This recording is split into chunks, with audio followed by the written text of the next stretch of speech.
El 22 de agosto de 2007, Rhys Jones volvió andando a casa después de su entrenamiento de fútbol. Fue abatido de un disparo por un adolescente en bicicleta.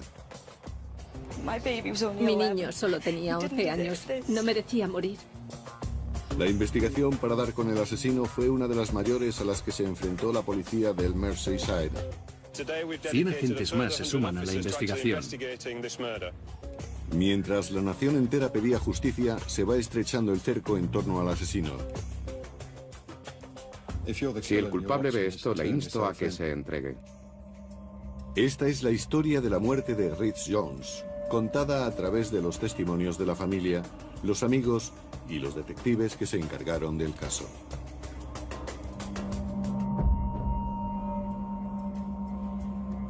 Rhys Jones, de 11 años, vivía en la urbanización Crosted Park, en Liverpool. Crosted Park es una urbanización formada por unas 3.000 casas particulares. En pleno centro está el pub Fir Tree, y muy cerca de este se encuentra la única zona comercial del barrio. Cuenta también con un ambulatorio muy próximo al colegio y a la iglesia. Hemos vivido en esta urbanización 17 años y nunca me he sentido insegura. Es un lugar muy acogedor.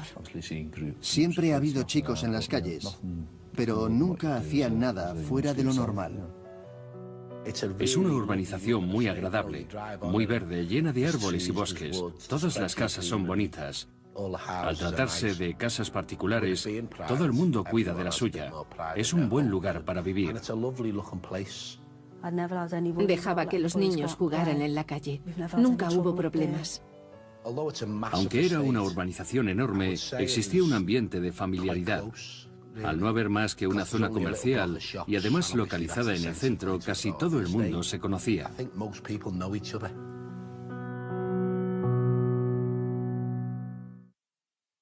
Rhys vivía con su madre Mel, su padre Steve y su hermano mayor Owen. Eran una familia muy feliz.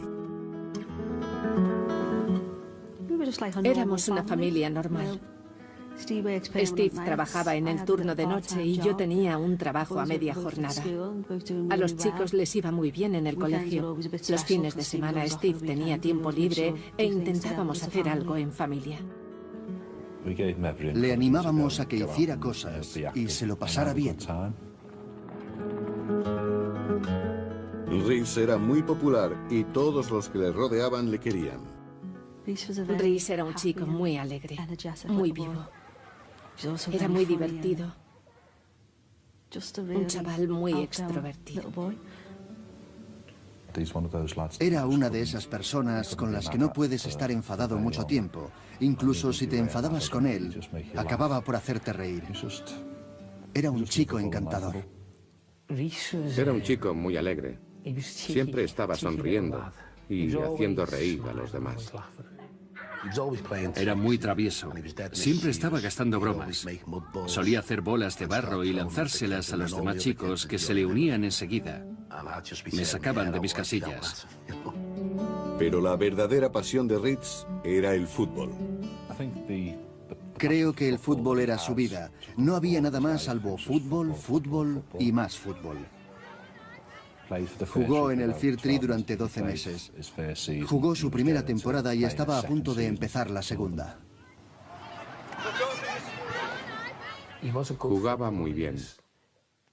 Incluso de pequeño ya mandaba el balón más lejos que sus compañeros. Saltaba a la vista que era especial. 22 de agosto de 2007. Aquel 22 de agosto de 2007 hacía calor y brillaba el sol. Fui a trabajar por la mañana y cuando regresé a casa fuimos al centro a comprarle a Rhys un uniforme nuevo para el próximo curso. Trabajo en el turno de noche, así que pasé gran parte de aquel día en la cama. Me levanté sobre la hora del té, cuando Rhys se iba a entrenar. Entrenaban una vez a la semana para el partido de fin de semana. Decidimos hacer un entrenamiento adicional. Queríamos prepararnos para la temporada que estaba a punto de empezar el domingo siguiente. Pero Rhys estaba más entusiasmado aún. porque Inglaterra jugaba aquella noche. No paraba de repetir que estaría en casa para ver el partido. Merendó y subió a su cuarto a cambiarse. Rhys salió de casa en dirección al campo. Rhys solía ir andando a entrenar. El campo está a unos 5 o 6 minutos de casa andando, justo detrás de las tiendas. El campo de fútbol estaba detrás y a la derecha del pub. Realmente estaba justo a la derecha del pub. Poco después de llegar al campo, Rhys se dio cuenta de que había olvidado algo. Aquel día el entrenamiento empezó a las 6 en punto. Les pedí que fueran puntuales. Rhys había olvidado las 5 libras de cuota. Se puso algo nervioso cuando me lo dijo. Y antes de que pudiera responderle, salió corriendo de vuelta a casa. Estaba en el sofá viendo la tele cuando Rhys entró corriendo en casa porque se había olvidado el dinero de la cuota. Por supuesto, le dio la lata con el tema a Mel y se sentó en el brazo del sofá a esperar que su madre le diera el dinero. Para él no era planteable aplazar el pago de la cuota. Así que le di el dinero. Y como sabía que ya llegaba tarde al entrenamiento, le acerqué en coche hasta el campo. Me dio un beso y me dijo que estaría de vuelta para ver el partido de Inglaterra. Tras pagar la cuota, Rhys se unió a sus compañeros de equipo. Hicimos un par de ejercicios de calentamiento. Corrimos un poco alrededor del campo y luego estiramos. Un par de ejercicios nada más, ya que yo prefiero que los chicos se entrenen jugando al fútbol mejor que haciendo estiramientos. Además, ellos también se divierten más así.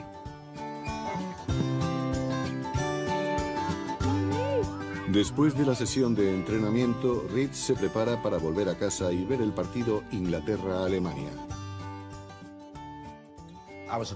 Estaba en la parte de atrás del coche con el maletero abierto. Y Rhys pasó por delante y me saludó. Le pregunté si quería que le acompañara a casa y me dijo que no me preocupara, que iría andando. Le insistí un par de veces para que entrara en el coche. Le dije que le dejaría en casa, que no era problema. Pero Rhys estaba empeñado en ir andando. Era una tarde muy agradable y Rhys quería ir caminando. Había hecho ese trayecto miles de veces antes, pero aquella sería la última.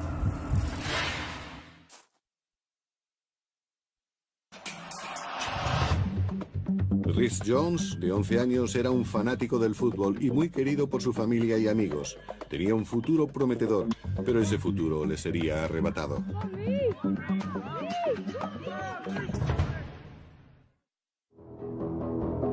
Rhys Jones había rechazado el ofrecimiento de su entrenador de acercarle a casa, ya que prefería ir andando. Atajó como solía hacer por el aparcamiento del pub Fear Free a unos 400 metros de su casa.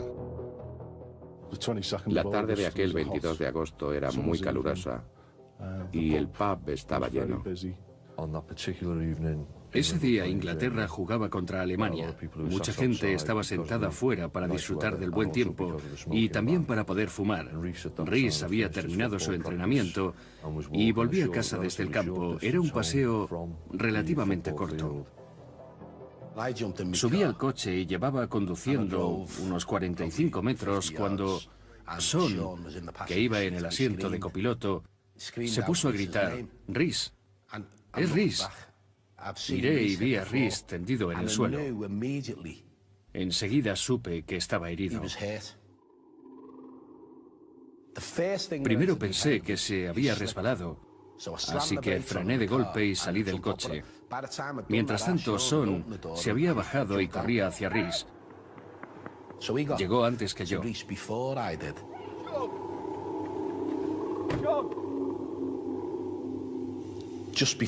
Antes de que les alcanzara, una chica del pub ya estaba junto a Rhys. Estaba intentando practicarle primeros auxilios.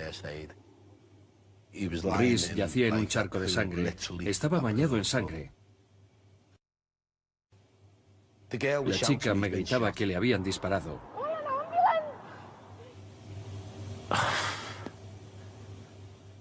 Cuando le vi así, Sean estaba histérico. Y yo no paraba de repetirle que Rhys se iba a poner bien. Me quedé paralizado, no podía hacer nada. Llamé a una ambulancia y a la policía y mientras tanto Sean no paraba de gritar y de moverse. Y yo le repetía que Rhys se iba a poner bien, que no se preocupara. Steve, desesperado, llama al otro entrenador del Fir Tree, Tony Edge, ya que no tiene el teléfono de la casa de Rhys. Podía sentir el terror en su voz. Me dijo que no sabía qué hacer, que habían disparado a Rhys.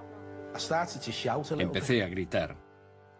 Le dije que trajera a su madre inmediatamente. Yo solo pensaba en cómo se lo iba a decir a sus padres cuando me abriera la puerta.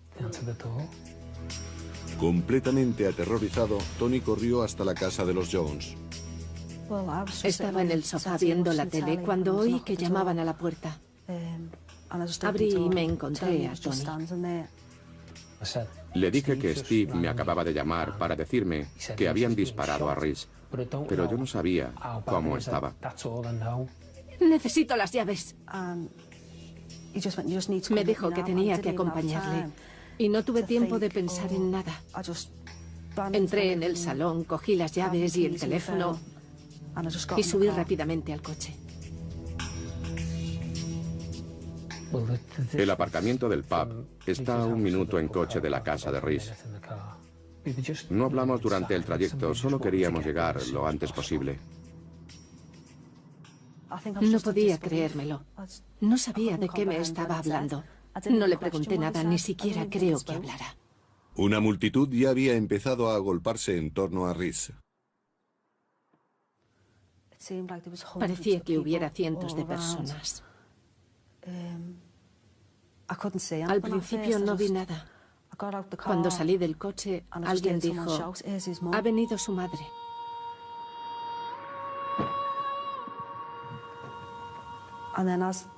Al oír aquello, todos los que estaban rodeando el cuerpo de mi hijo se volvieron y se apartaron. Y vi a Rhys en el suelo.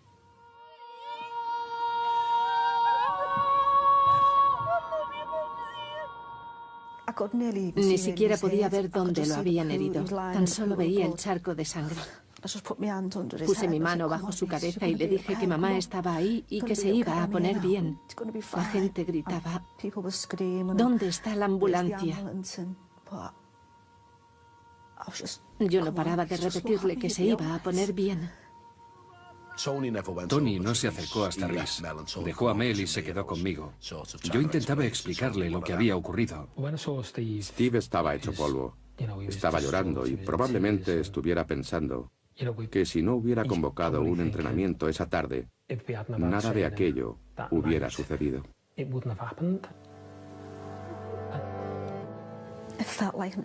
Me pareció que la ambulancia tardaba una eternidad en llegar. Yo seguía sujetando a Rhys y entonces llegaron los paramédicos. Yo solo quería que lo ayudaran, que salvaran a Rhys.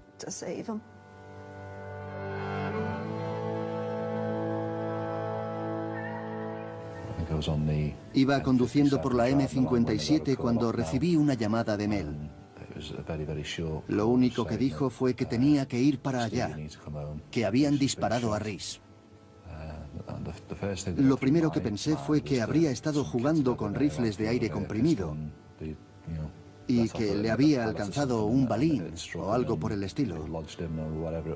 En ningún momento pensé que le hubieran disparado con un arma de verdad. Cuando llegamos al hospital, todo el mundo estaba esperándonos.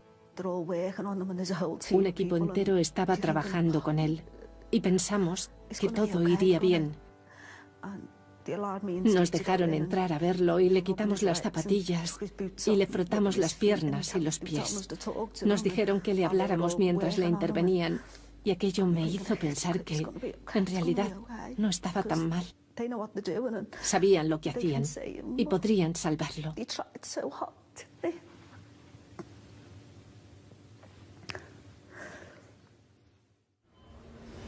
Los doctores trabajaron sin descanso para salvar a Rhys, pero nunca recobró el conocimiento. Lo más duro para nosotros fue dejar a Rhys en el hospital. No queríamos irnos y dejarlo ahí.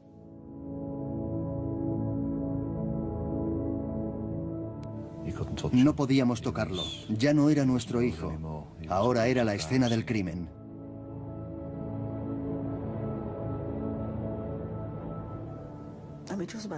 Volvimos a casa en estado de shock. Fuimos al cuarto de Rhys y nos pusimos a llorar. No podíamos entender lo que había sucedido.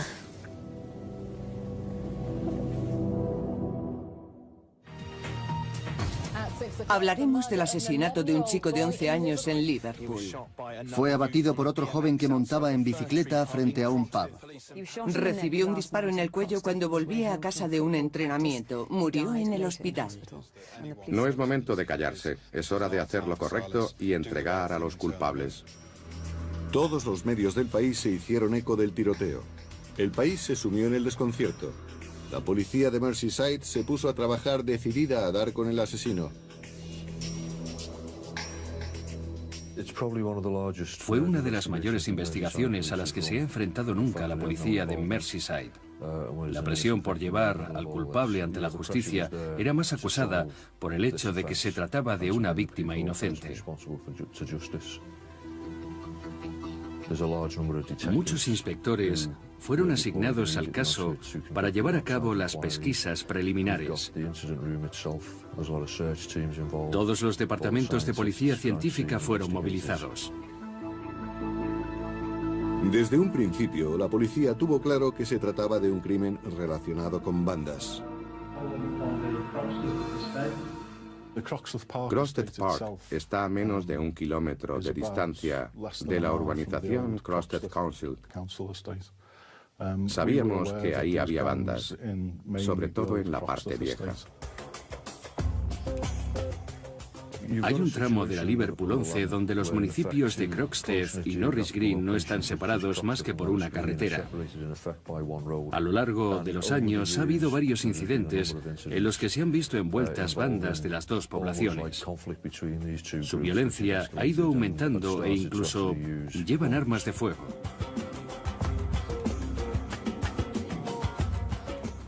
Estábamos al tanto de algunos incidentes entre bandas de Norris Green y los Croxteth Crew.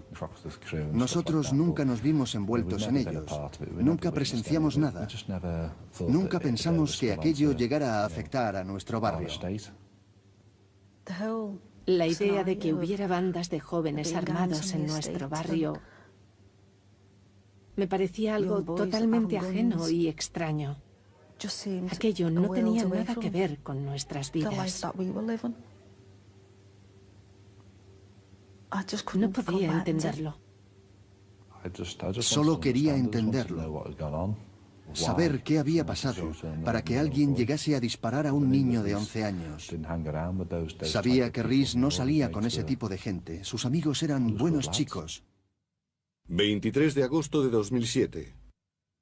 Al día siguiente, los padres de Rhys dieron una rueda de prensa para implorar la colaboración de posibles testigos. Alguien ha de saber quién ha sido. Y entiendo que la gente tenga miedo de hablar, pero no se puede permitir que el asesino siga libre. La próxima vez podría ser su hijo o su hermano el que muera. Si no se le detiene, esto volverá a ocurrir.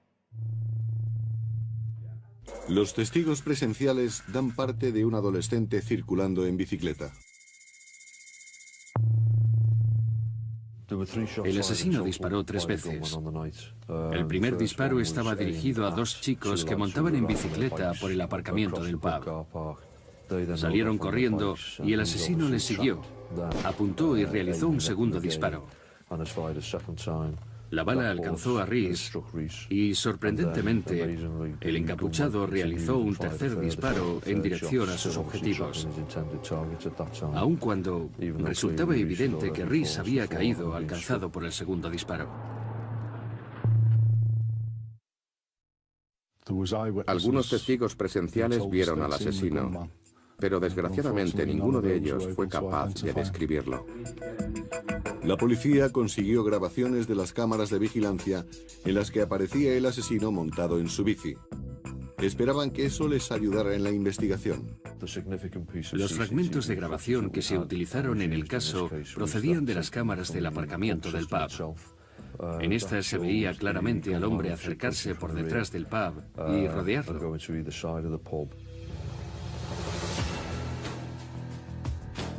Resulta evidente que en ese momento estaba buscando a sus víctimas. Se le veía llegar por la parte de atrás del pub y salir por el otro lado. Y se detuvo para disparar 3 veces sin bajar de la bicicleta. Para abandonar la escena del crimen, sabíamos que se había desplazado por Crosted Park en bicicleta. Cruzó la carretera de Fir Tree hacia el norte, donde esquivó el tráfico, y se internó en el bosque de Dam. Es una zona boscosa que separa Crosted Park del barrio viejo de Crosted. Desgraciadamente, la grabación no proporcionó datos acerca del aspecto del asesino, pero resultó crucial a la hora de conocer las dimensiones exactas de la bicicleta. El asesino había huido con el arma, por lo tanto la prioridad radicaba en localizar al asesino, la bicicleta y el arma. Era importante identificar al agresor desde el principio, ya que no podíamos permitir que un hombre armado estuviera suelto. Podía volver a utilizar el arma o convertirse en objeto de venganza.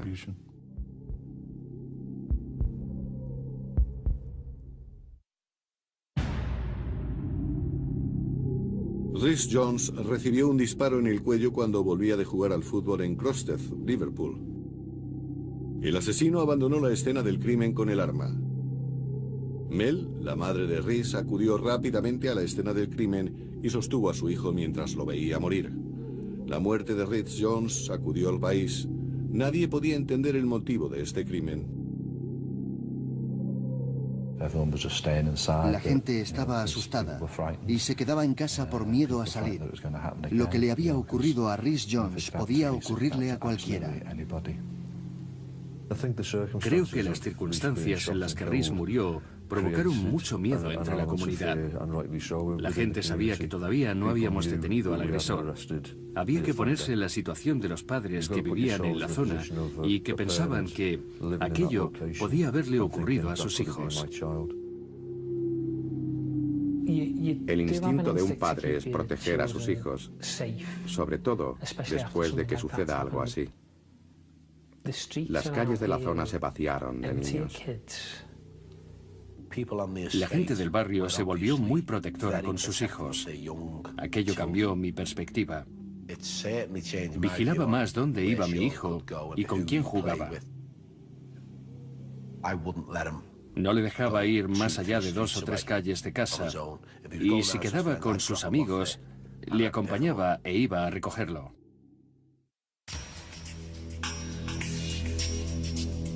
La policía tenía un sospechoso principal desde las primeras horas de la investigación. Las redes sociales ya habían dado el nombre de un presunto asesino. Sean Mercer, de 16 años.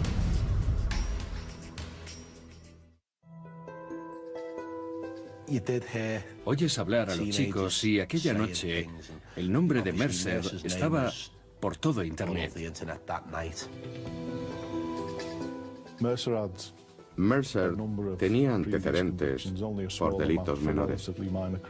Mostraba un complejo carácter antisocial y era conocido por la policía, ya que causaba disturbios, y también se le relacionaba con la banda de Crosted Crew. Rhys recibió un disparo la tarde del miércoles 22 de agosto. Y el viernes ya teníamos información sobre potenciales sospechosos. El sábado por la mañana, 3 días después del asesinato de Rhys, se llevaron a cabo una serie de detenciones. Sean Mercer fue detenido junto con otros 2 chicos, Dean Kelly y James Yates.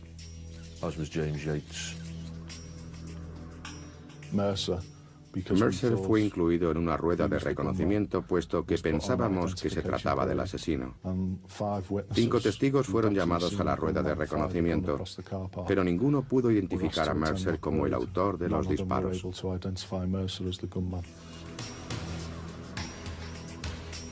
Cuando Mercer fue interrogado por primera vez, declaró a través de su abogado haber estado en ese lugar, junto con Dean Kelly, en el momento del crimen. Declaró igualmente que las 2 bicicletas que incautamos en su casa en la mañana del sábado eran las 2 únicas que poseía. Ninguna de esas 2 bicicletas correspondía con la que habíamos visto en las grabaciones. La banda Crosstead Crew estaba decidida a proteger a Sean Mercer. Incluso su madre, Janet Mercer, presente en el interrogatorio, respondió por él. En aquel momento de la investigación no había suficientes pruebas que indicaran que Mercer fuera el asesino.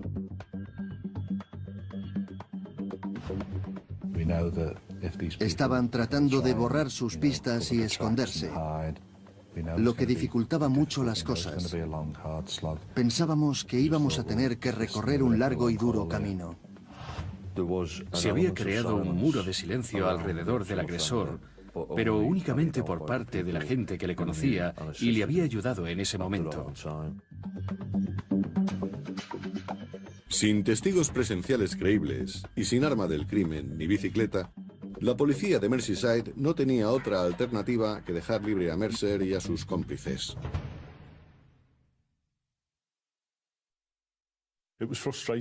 Era frustrante ver marchar a Mercer. Hasta el momento todo indicaba que era el responsable de la muerte de Reese y sabíamos que iba a ser una investigación larga y pesada. El nombre del agresor iba de boca en boca entre la comunidad local y era conocido por todos. Solicitamos expresamente que no nos dieran nombres. Circulaban demasiados rumores y demasiadas teorías al respecto de cómo y por qué había sucedido aquel asesinato. No queríamos saber nombres. Se barajaban algunos, pero no queríamos saberlos hasta que dieran con el asesino. Teníamos que reunir pruebas suficientes para articular un caso que pudiéramos exponer ante el tribunal. Y no podíamos retener a los sospechosos mientras tanto. Si eres el asesino, entrégate. Si sabes quién ha sido el asesino o quién le facilitó el arma, haz lo correcto. Hubiera sido mucho más fácil, tanto para la policía como para nosotros, que el asesino o alguien relacionado con él entrara en una comisaría, levantara las manos y se entregara. 6 de septiembre de 2007.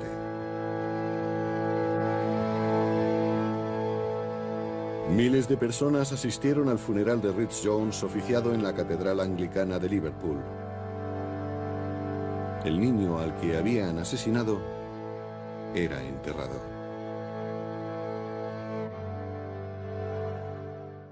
La presión recaía sobre la policía de Merseyside. Debían encontrar el arma del crimen y la bicicleta para poder relacionar a Sean Mercer con el asesinato de Rhys Jones. En un intento desesperado por recrear los movimientos del asesino, la policía instó a sus científicos a que proporcionaran más datos.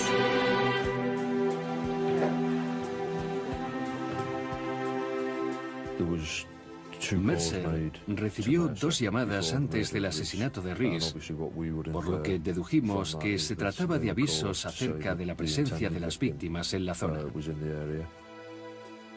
Gracias a los registros de teléfono y las grabaciones de seguridad, la policía estableció la secuencia de sucesos. Salió justo después de las 6 de la tarde y se dirigió al viejo Crosstead. Fue grabado montando en bicicleta por varias cámaras de seguridad. Creemos que recogió el arma que utilizó para matar a Reese en casa de la novia de James Yates, en Crosstead.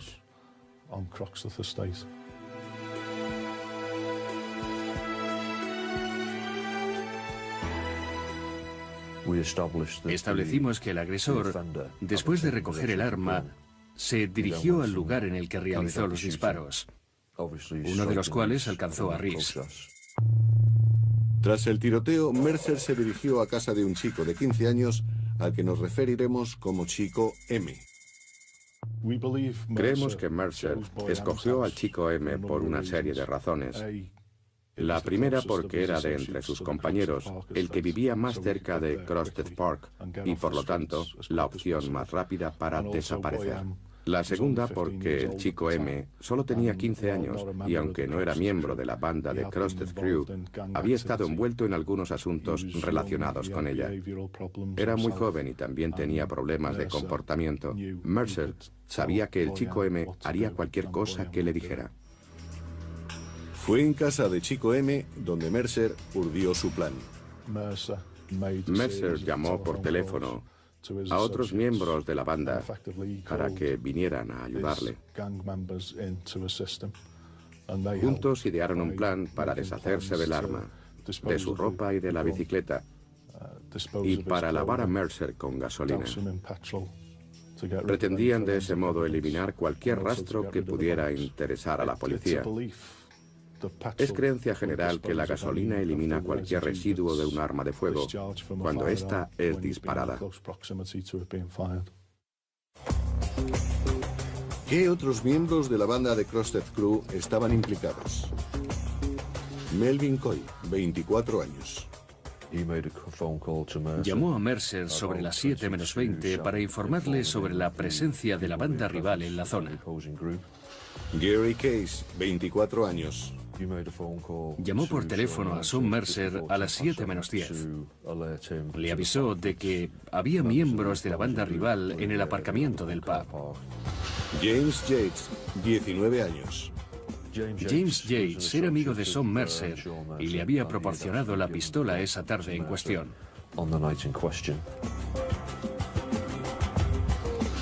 Nathan Quinn, 16 años. Acudió a casa de Chico M con James Yates justo después del tiroteo que acabó con Reese.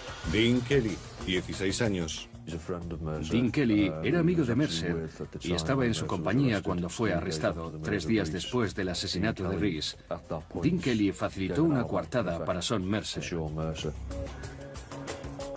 En la noche del asesinato, Mercer, Yates y Quinn se subieron al Ford Galaxy de Melvin Coy. Condujeron un par de kilómetros hasta el barrio industrial de Kirby, donde Melvin Coy conocía un lugar seguro. Una vez allí, quemaron las ropas de Mercer y limpiaron con gasolina cualquier rastro de sus antebrazos.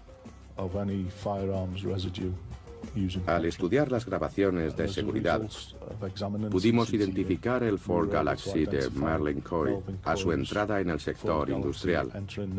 Emitimos una orden de registro. Lo único que encontramos de cierta relevancia fueron 3 latas de gasolina.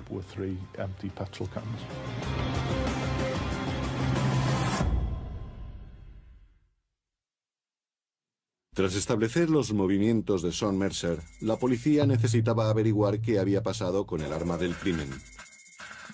Después de recibir los resultados de una prueba científica, emitimos una orden de registro de la casa de Chico M. Descubrimos un revólver Smith & Wesson, una pistola automática y munición compatible con las 2 armas. La policía recogió un tipo de residuo de la pistola y coincidía con el que fue recuperado de la camiseta de fútbol que Reese llevaba en aquel momento. Chico M fue detenido e interrogado. Nos contó que Mercer le había llamado para que fuera a su casa. Chico M acudió y fue recibido por Mercer, que le dio un paquete y le pidió que se lo llevara y lo escondiera. Chico M se quedó paralizado. Se sentía intimidado por Mercer. Mercer llamó a Chico M porque le conocía de la zona, pero no pertenecía al mismo grupo que él. Chico M cogió el arma, se la llevó a casa y la escondió en el jardín trasero. El domingo, otro compañero del agresor movió la pistola y la escondió en el loft de Chico M. Tras una declaración tan crucial, la autoridad policial de Merseyside tomó una decisión muy poco frecuente. solicitó la inmunidad para Chico M a la Fiscalía General del Estado. Es una medida a la que se recurre muy poco, sobre todo si hablamos de un menor. El testimonio de Chico M era vital para la investigación. Las pruebas se iban volviendo en contra de Mercer y su banda. A la espera de la respuesta de la Fiscalía General del Estado, la policía todavía busca una pieza crucial del rompecabezas para poder llevar a Mercer ante la justicia.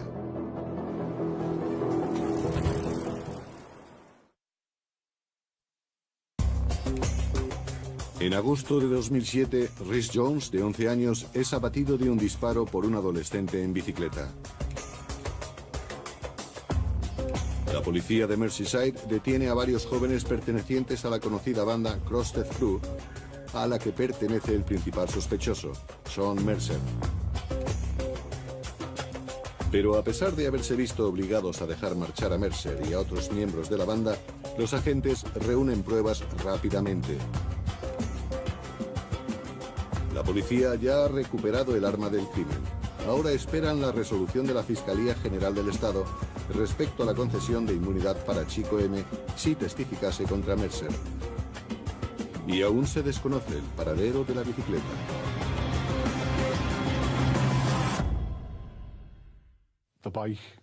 Los testigos confirmaron que Mercer volvió a casa con la bicicleta. Sin embargo, no sabemos dónde fue a parar. Seguía siendo un asunto pendiente. La policía hizo un llamamiento para solicitar la colaboración del público. Tras nuestro llamamiento, un miembro de la comunidad se manifestó y dijo haber estado montando en bicicleta en la zona de Kirby, cerca del sector industrial. Allí encontró un cuadro de bicicleta sin ruedas. Las pruebas practicadas en la bicicleta revelaron presencia de ADN de Mercer.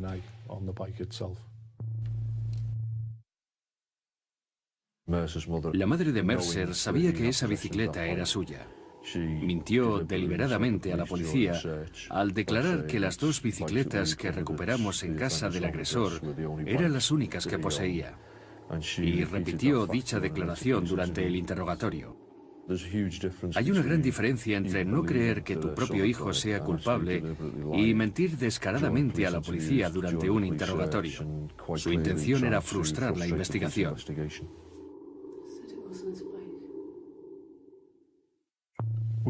Teníamos el cuadro de bicicleta, teníamos el arma, teníamos declaraciones de testigos que invalidaban la coartada de Mercer.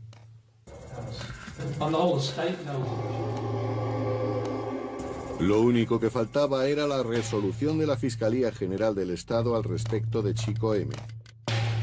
En abril de 2008, la Fiscalía tomaba una decisión.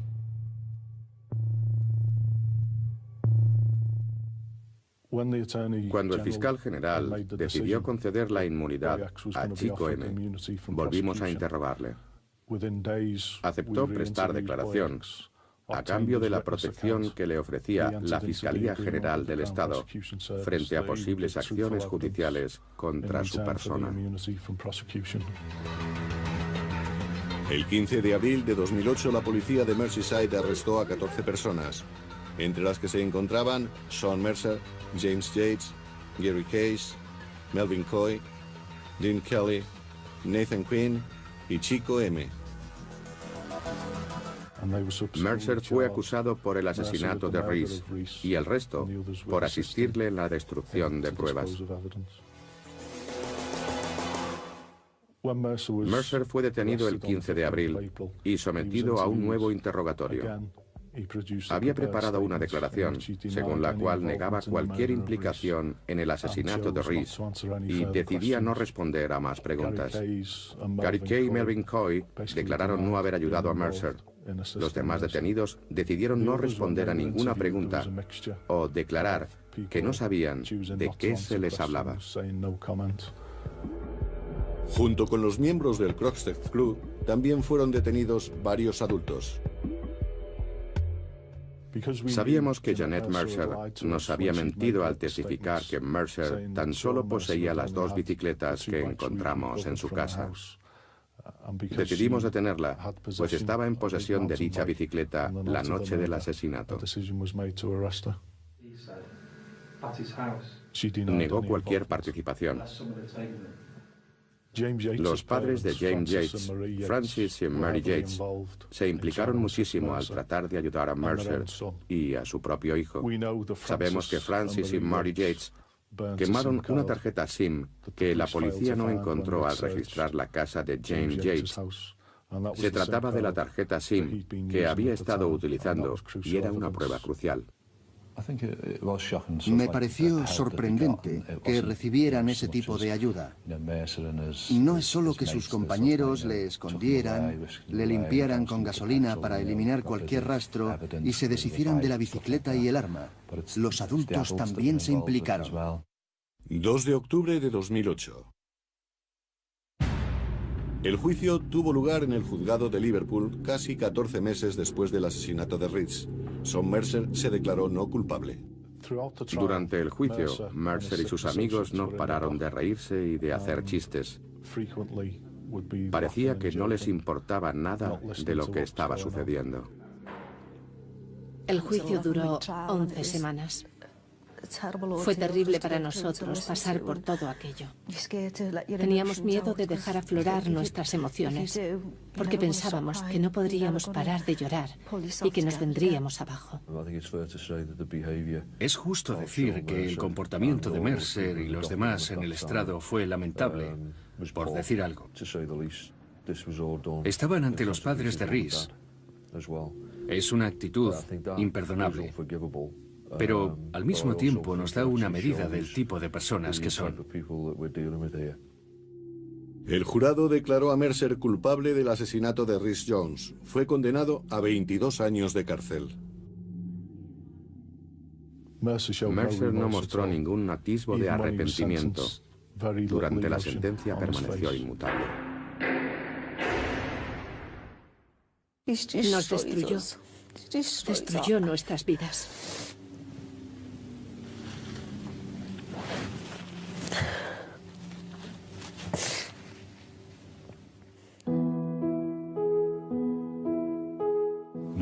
Para poder seguir con nuestra vida tenía que haber un culpable, alguien al que poder acusar del asesinato. Queríamos una sentencia que reflejara la enormidad de los actos perpetrados. Obtuvimos justicia por el asesinato de Rees, ya que Sean Mercer fue sentenciado a la máxima condena por sus actos. Así que ante la ley obtuvimos justicia, pero personalmente creo que arrebatarle la vida a alguien se paga con la vida. Creo que debería pasar el resto de su vida en la cárcel. La gente que se pasea con armas de fuego, asesinando a otras personas, debería pasar el resto de su vida en la cárcel. James Yates, condenado a 12 años por posesión de arma. Gary Case y Melvin Coy, 7 años por asistencia a un agresor. Dean Kelly, 4 años por posesión de arma. La legislación ha de cambiar en lo que se refiere a las armas de fuego y las bandas. Solo soy la madre de una víctima. Yo no sabría llevar a cabo dicho cambio. Creo que es trabajo de los políticos y la policía dar con la solución. Nathan Quinn, 2 años por asistencia a un agresor. Chico M, 2 años de libertad vigilada y 4 años de imposición de toque de queda. Al igual que cualquier otro policía, quisiera que no hubiera más crímenes. Pero desgraciadamente sigue habiendo armas en circulación y hay gente dispuesta a usarlas. Janet Mercer, condenada a 3 años. Frank Yates a 4 años y medio. Y Mary Yates a 18 meses. La solución tal vez sea endurecer las condenas y dar a los jueces las herramientas necesarias para que hagan su trabajo y eliminen a esa gente de las calles. Hacer que aprendan la lección. Si les cogen con un arma, se les impondrá una condena dura y tendrán que cumplirla íntegramente. La muerte de Rees no habrá sido en vano. Hemos recaudado dinero en memoria de Rees Jones para construir un centro comunitario en Crossett Park. Es algo que hacía falta. Un sitio donde los niños puedan mantenerse alejados de las calles y en el que hagan cosas interesantes. Colaboro estrechamente con Steve Geigagen. Cada año celebramos un torneo de fútbol infantil. Fair Tree, el antiguo equipo de Rhys, siempre participa. Es una competición muy buena. Rhys vivía para el fútbol. Todo giraba alrededor del fútbol. Nos pareció que lo más apropiado para mantener viva su memoria era hacerlo a través del deporte. Recuerdo a Rhys como un niño adorable y muy alegre. Nos hacía reír. Recuerdo su sonrisa. Siempre estaba sonriendo y gastando bromas. Y era realmente feliz cuando jugaba al fútbol.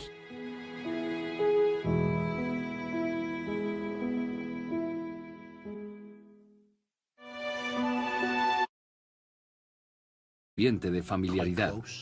Al no haber más que una zona comercial y además localizada en el centro, casi todo el mundo se conocía.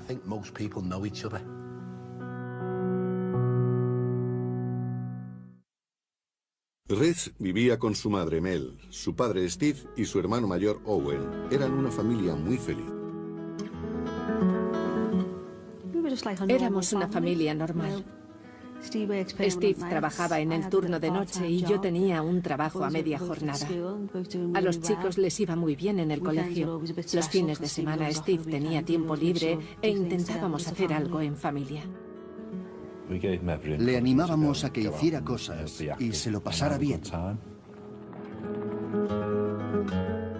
Rhys era muy popular y todos los que le rodeaban le querían. Rhys era un chico muy alegre, muy vivo. Era muy divertido. El 22 de agosto de 2007, Rhys Jones volvió andando a casa después de su entrenamiento de fútbol. Fue abatido de un disparo por un adolescente en bicicleta. Mi niño solo tenía 11 años. No merecía morir. La investigación para dar con el asesino fue una de las mayores a las que se enfrentó la policía del Merseyside. 100 agentes más se suman a la investigación.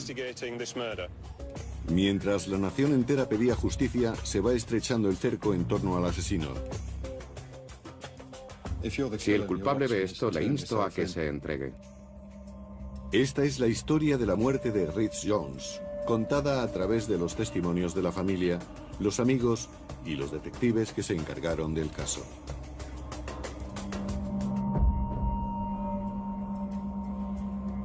Rhys Jones, de 11 años, vivía en la urbanización Crosted Park. Incluso de pequeño ya mandaba el balón más lejos que sus compañeros. Saltaba a la vista que era especial. 22 de agosto de 2007. Aquel 22 de agosto de 2007 hacía calor y brillaba el sol. Fui a trabajar por la mañana y cuando regresé a casa fuimos al centro a comprarle a Rhys un uniforme nuevo para el próximo curso. Trabajo en el turno de noche, así que pasé gran parte de aquel día en la cama. Me levanté sobre la hora del té, cuando Rhys se iba a entrenar. Entrenaban una vez a la semana para el partido de fin de semana. Decidimos hacer un entrenamiento adicional. Queríamos prepararnos para la temporada que estaba a punto de empezar el domingo siguiente. Pero Rhys estaba más entusiasmado aún, porque En Liverpool. Crosted Park es una urbanización formada por unas 3.000 casas particulares. En pleno centro está el pub Fair Tree y muy cerca de este se encuentra la única zona comercial del barrio. Cuenta también con un ambulatorio muy próximo al colegio y a la iglesia. hemos vivido en esta urbanización 17 años y nunca me he sentido insegura. Es un lugar muy acogedor. Siempre ha habido chicos en las calles, pero nunca hacían nada fuera de lo normal. Es una urbanización muy agradable, muy verde, llena de árboles y bosques. Todas las casas son bonitas. Al tratarse de casas particulares, todo el mundo cuida de la suya. Es un buen lugar para vivir. Dejaba que los niños jugaran en la calle. Nunca hubo problemas. Aunque era una urbanización enorme, existía Un chaval muy extrovertido. Era una de esas personas con las que no puedes estar enfadado mucho tiempo. Incluso si te enfadabas con él, acababa por hacerte reír. Era un chico encantador. Era un chico muy alegre. Siempre estaba sonriendo y haciendo reír a los demás. Era muy travieso. Siempre estaba gastando bromas. Solía hacer bolas de barro y lanzárselas a los demás chicos, que se le unían enseguida. Me sacaban de mis casillas. Pero la verdadera pasión de Ritz era el fútbol. Creo que el fútbol era su vida. No había nada más salvo fútbol, fútbol y más fútbol. Jugó en el Firth Tree durante 12 meses. Jugó su primera temporada y estaba a punto de empezar la segunda. Jugaba muy bien.